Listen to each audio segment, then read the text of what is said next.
নমস্কাৰ এই মুহূৰ্তত আহি পৰিছে খণ্ডিয়াৰ কেইবাটাও গুৰুত্বপূৰ্ণ খবৰ। আজি 8 জানুৱাৰী অসমৰ লগতে ভাৰতৰ বিভিন্ন প্ৰান্তৰ পৰা খণ্ডিয়াৰ কেইবাটাও খবৰ আহি পৰিছে। এই মুহূৰ্তত জনাই আছো খণ্ডিয়াৰ প্ৰথমটো গুৰুত্বপূৰ্ণ খবৰ। মুছলমানৰ ধৰ্মীয় অনুষ্ঠান মছজিদ দৰগাহ মাদ্ৰাছা ভাঙি পেলোৱাৰ নিৰ্দেশ দিয়া হৈছে। জিলা আয়ুক্তসকললৈ কঠোৰ নিৰ্দেশ মুখ্যমন্ত্ৰীৰ। অৰুণাচল অকৰ্তৃত্বশীলভাৱে নিৰ্মাণ কৰা ধৰ্মীয় অনুষ্ঠান ভাঙি পেলোৱাৰ নিৰ্দেশ। অৰুণাচলৰ স্থানীয় সংগঠনৰ প্ৰতিবাদৰ পাছতে কঠোৰ হৈ পৰিছে মুখ্যমন্ত্ৰী পেমা খাণ্ডু। আন এটা খবৰ হৈছে হুঁচিয়াৰ মুখ্যমন্ত্ৰী হিমন্ত বিশ্ব শৰ্মা। হিমন্ত বিশ্ব শৰ্মা হুঁচিয়াৰ। চাহ বাগানত আৰম্ভ হ'ব বিজেপি হটাও অভিযান। এটা ব্ৰেকিং নিউজ এই মুহূৰ্তত। কোনোপধ্যেই বিজেপিক ভোট নিদিয়ে চাহ শ্ৰমিকে। হুঁচিয়াৰ হিমন্ত বিশ্ব শৰ্মা। বিজেপিৰ পৰা বহু প্ৰতাৰণা প্ৰবঞ্চনাৰ বলি হ'ল চাহ শ্ৰমিক। এইদৰে ক্ষোভ উজাৰিছে হিমন্ত বিশ্ব শৰ্মাৰ বিৰুদ্ধে। প্ৰতিশ্ৰুতি অনুসৰি বৃদ্ধি নহল চাহ শ্ৰমিকৰ মজুৰি। এসপ্তাহৰ ভিতৰত মাটিৰ পট্টা দিম বুলি কোৱাৰ পাছতো আজি পৰ্যন্ত লাভ নকৰিলে মাটিৰ পট্টা। কিমান আৰু মালিক পক্ষৰ লগতে চৰকাৰ। এসপ্তাহৰ ভিতৰত মাটিৰ পট্টা দিম বুলি কোৱাৰ পাছতো আজি পৰ্যন্ত লাভ নকৰিলে মাটিৰ পট্টা। এইদৰে ক্ষোভ উজাৰিছে চাহ শ্ৰমিকসকলে। খবৰ হৈছে 2026 নিৰ্বাচনলৈ যুদ্ধকালীন প্ৰস্তুতি কংগ্ৰেছৰ। 10ৰ পৰা 11 জানুৱাৰীত লেখক সাংবাদিকেৰে বৈঠক গৌৰৱ গগৈৰ।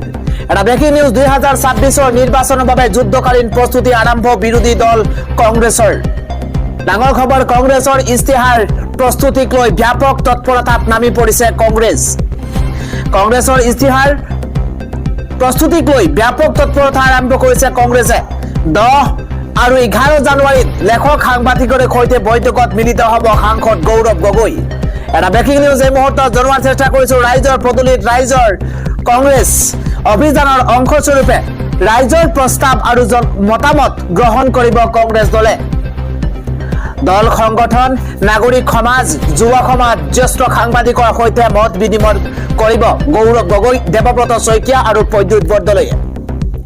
ইতিমধ্যে 10-11 জানুৱাৰীৰ বৈঠকৰ বাবে আছুসহ জাতীয় সংগঠন সাংবাদিক লেখকেৰে যোগাযোগ কৰিছে কংগ্ৰেছে। প্ৰায় 100 জন বিশিষ্ট লোক লৈ ইস্তেহাৰৰ বিষয়বস্তু সন্নিৱিষ্ট সন্দৰ্ভত পৰামৰ্শ দিবলৈ আহ্বান জনাইছে কংগ্ৰেছে। 2026 নিৰ্বাচনৰ বাবে যুদ্ধকালীন প্ৰস্তুতি আৰম্ভ কৰিছে বিৰোধী দল কংগ্ৰেছে। আন এটা খবৰ হৈছে অসমবাসীৰ সৈতে অন্যায় হৈ আছে। বিজেপিৰ বিৰুদ্ধে ভোট দিবলৈ বিচৰাসকলৰ নাম কৰ্তন কৰিছে এপিচিচিৰ সভাপতি গৌৰৱ গগৈৰ মহাবিস্ফোৰণ। এটা ব্ৰেকিং নিউজ। SR নামত অসম বিজেপিয়ে কৰিছে ভোট চুৰি। সংবাদমেলযোগে এপিচিচিৰ সভাপতি গৌৰৱ গগৈৰ মহাবিস্ফোৰক মন্তব্য। এটা ব্ৰেকিং নিউজ। খিলঞ্জীয়া মানুহে বিজেপিক ভোট নিদিয়া তেওঁলোকৰ নাম কৰ্তন কৰিছে। অসমৰ বাহিৰৰ মানুহৰ নাম ভোটাৰ তালিকাত সোমাইছে। এটা ব্ৰেকিং নিউজ। কেন্দ্ৰীয় নিৰ্বাচন আয়োগে কি স্থিতি গ্ৰহণ কৰিব বুলি প্ৰশ্ন গৌৰৱ গগৈৰ। কংগ্ৰেছকহে কেৱল প্ৰশ্ন কৰে নিৰ্বাচন আয়োগে। ডাঙৰ খবৰ এই ক্ষেত্ৰত অসমৰ ৰাইজ সজাগ আৰু সচেতন হোৱা উচিত। উত্তৰ প্ৰদেশ বিহাৰৰ মানুহৰ নাম ভোটাৰ তালিকাত সোমাইছে। বিজেপিৰ বিৰুদ্ধে ভোট দিবলৈ বিচৰাসকলৰ নাম কৰ্তন কৰিছে। অসমীয়া জাতিৰ বাবে আজি সংকটৰ স্থিতি আহি পৰিছে। ডাঙৰ খবৰ অসমবাসী ৰাইজৰ সৈতে চৰকাৰে অন্যায় কৰি আছে। পৰৱৰ্তী খবৰটো হৈছে ভোটৰ লালসাৰ বাবে বিজেপি চৰকাৰে ভয়ংকৰ ষড়যন্ত্ৰ কৰিছে। চৰকাৰৰ বিৰুদ্ধে ABMC আন্দোলন ঘোষণা কৰিছে। ডাঙৰ খবৰ ভোটৰ বাবে এটা ধৰ্মক টাৰ্গেট কৰি বাংলাদেশলৈ প্ৰেৰণ কৰিছে বিজেপি চৰকাৰে। স্বদেশী লোকক বিজেপি সজাইছে ৰাজ্যৰ বিজেপি চৰকাৰে। এটা ডাঙৰ খবৰ অসমত বিদেশী চিনাক্তকৰণ প্ৰক্ৰিয়াটো যথেষ্ট ত্ৰুটিপূৰ্ণ প্ৰক্ৰিয়া। চৰকাৰৰ বিৰুদ্ধে ABMCয়ে ঘোষণা কৰিছে আন্দোলনৰ কাৰ্যসূচী। বিজেপি চৰকাৰৰ পুছবেক নীতিক লৈ গৰজি উঠিছে ABMCৰ সভাপতি টাইছন হুছেইন। ভোটৰ লালসাৰ বাবে বিজেপি চৰকাৰে ভয়ংকৰ ষড়যন্ত্ৰ ৰচনা কৰাৰ অভিযোগ উত্থাপন কৰিছে টাইছন হুছেইনে।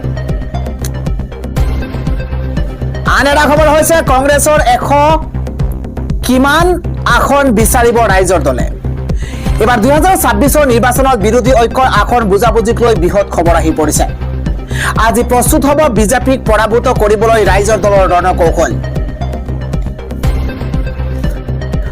অখিল গগৈ সহ দলৰ নেতৃত্বত মিলিত হ'ব গোপন বৈঠকত এটা ডাঙৰ খবৰ অখিল গগৈ ৰাইজৰ দলে কিমান আসন বিচাৰিব তাৰ বাবে হ'ব আন্দোলন ক্ষমা কৰিব তাৰ বাবে হ'ব আলোচনাৰ পিছত আসনক লৈ নচলিব কোনো ধৰণৰ কম্প্ৰমাইজ ফাইনেল সিদ্ধান্তৰ পিছত কোনো আপোচ নকৰিব ৰাইজৰ দলে কোন সমষ্টিত টিকট বিচাৰিব সেয়াও সিদ্ধান্ত ল'ব দলীয় বৈঠকত 2026 নিৰ্বাচনত বিৰোধী ঐক্যৰ আসন বুজাবুজিক লৈ বৃহৎ খবৰ আহি পৰিছে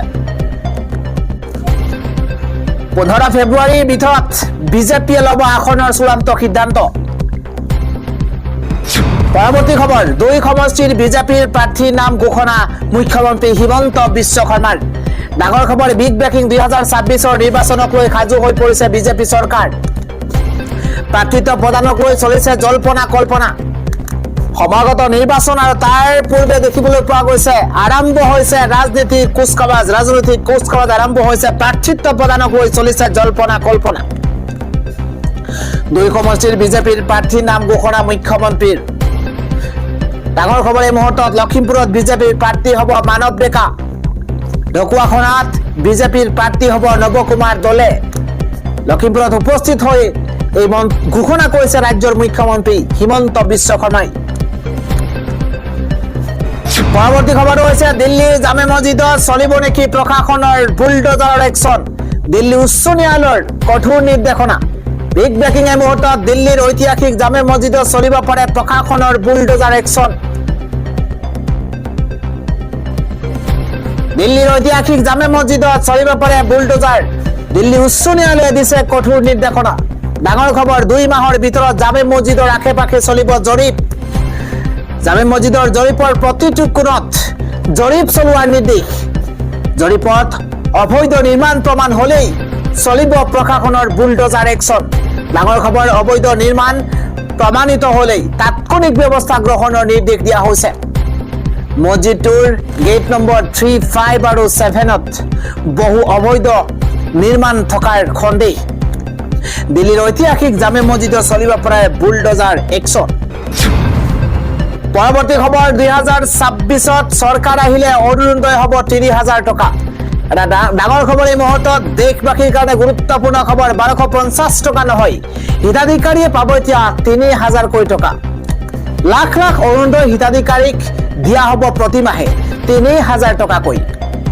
2026ত চৰকাৰ গঠন কৰিলে দিয়া হ'ব এই ধনৰাশি এই ঘোষণা কৰিছে ৰাজ্যৰ দলৰ সভাপতি অখিল গগৈয়ে কৈছে 1250 টকা নহয় চৰকাৰ গঠন কৰিলে দিয়া হ'ব মহিলাসকলক 3,000 টকা অৰুণোদয় আঁচনিৰ ধন আমি চৰকাৰলৈ আহিলে অৰুণোদয় আঁচনিত 3,000 টকা দিম এই ঘোষণা ৰাজ্যৰ দলৰ আমাৰ চৰকাৰ আহিলে সকলোৱে পাব এই আঁচনি অৰুণোদয় আঁচনি এখন ধাৰাবাহিক আঁচনি বুলি কৈছে বিহাৰৰ মডেল লৈ 2026ত ইলেকশ্যন খেলিব বিচাৰিছে বিজেপিয়ে বিগ ব্ৰেকিং বিৰোধী মিত্ৰ জোট লৈ ভয় খাইছে বিজেপিয়ে চৰকাৰে যিমান ধন লৈ থাকক হিতাধিকাৰীয়ে অসমৰ প্ৰত্যেকগৰাকী মহিলাকে অৰুণোদয় দিয়ক এই বুলি মন্তব্য কৰিছে অখিল গগৈয়ে পৰৱৰ্তী খবৰ ৰাজ্যত প্ৰচণ্ড শীত কেইবাদিনলৈকে থাকিব শীতৰ প্ৰকোপ জিলাই বিদ্যালয় বন্ধ ঘোষণা কৰা হৈছে ডাঙৰ খবৰ এই মুহূৰ্তত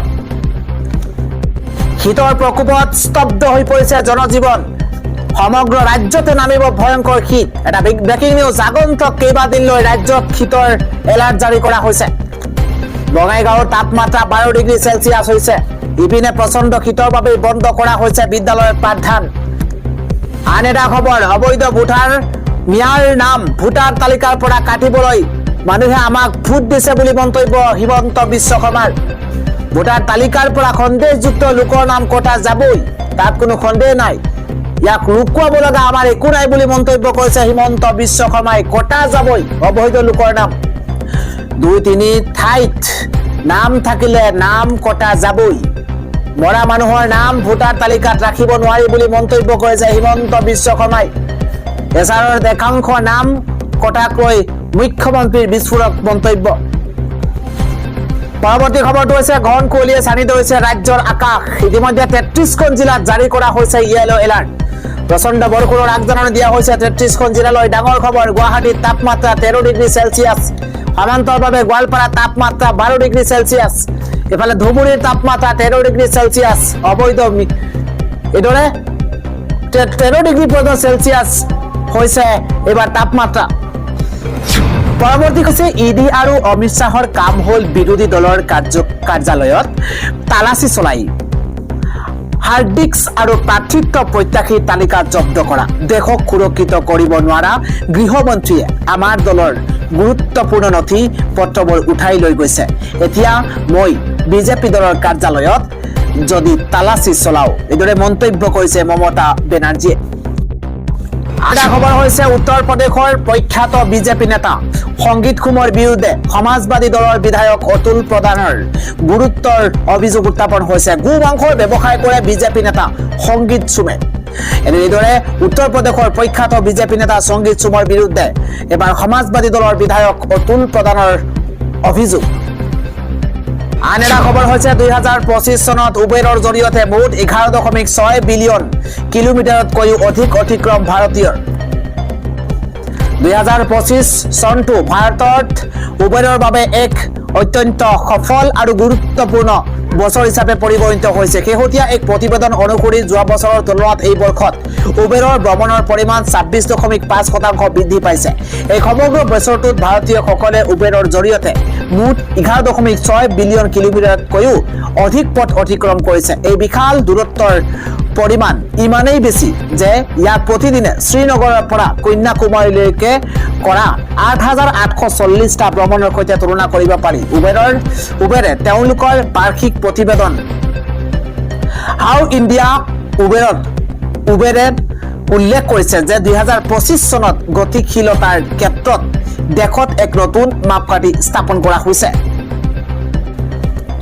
আন এটা খবৰ হৈছে 10 বছৰত 82% বৃদ্ধি পাই 3 কোটি টকা হৈছেগৈ নৰেন্দ্ৰ মোদীৰ সম্পত্তি। ইপিনে মূল্য বৃদ্ধি আৰু আনফালে টকাৰ মূল্য ক্ৰমান্বয়ে কমি আহিছে, যাৰ ফলত সাধাৰণ মানুহৰ পৰিয়াল চলাবলৈ সমস্যা হৈছে। আনপানী যোৱা 10 বছৰ ৰাজনৈতিক নেতাৰ সম্পত্তি যথেষ্ট বৃদ্ধি পাইছে। প্ৰয়োজন হলে টোপোলা বান্ধি ওলাই যাম বুলি সংলাপ মতা প্ৰধানমন্ত্ৰী নৰেন্দ্ৰ মোদীয়ে যোৱা দশকৰ নিজৰ সম্পত্তি 82% বৃদ্ধি কৰিছে। আনহাতে লোকসভাত বিৰোধী দলৰ নেতা ৰাহুল গান্ধীৰ বৃদ্ধি পাইছে 117%। কিন্তু বিজেপিৰ 2 সাংসদে আশ্চৰ্যজনকভাৱে সম্পত্তি বৃদ্ধি কৰিছে। তেওঁলোক হল উত্তৰ প্ৰদেশৰ ফাৰুখাবাদৰ মুকেশ ৰাজপুত আৰু পশ্চিমবংগৰ বিষ্ণুপুৰৰ সৌমিত্ৰ খান। তেওঁলোকৰ সম্পত্তি ক্ৰমে 12,821% আৰু 2,477% বৃদ্ধি পাইছে। দেশৰ 102 জন পুনৰ নিৰ্বাচনত লোকসভা সাংসদৰ সম্পত্তি বিশ্লেষণৰ পৰা এনে চাঞ্চল্যকৰ তথ্য পোহৰলৈ আহিছে।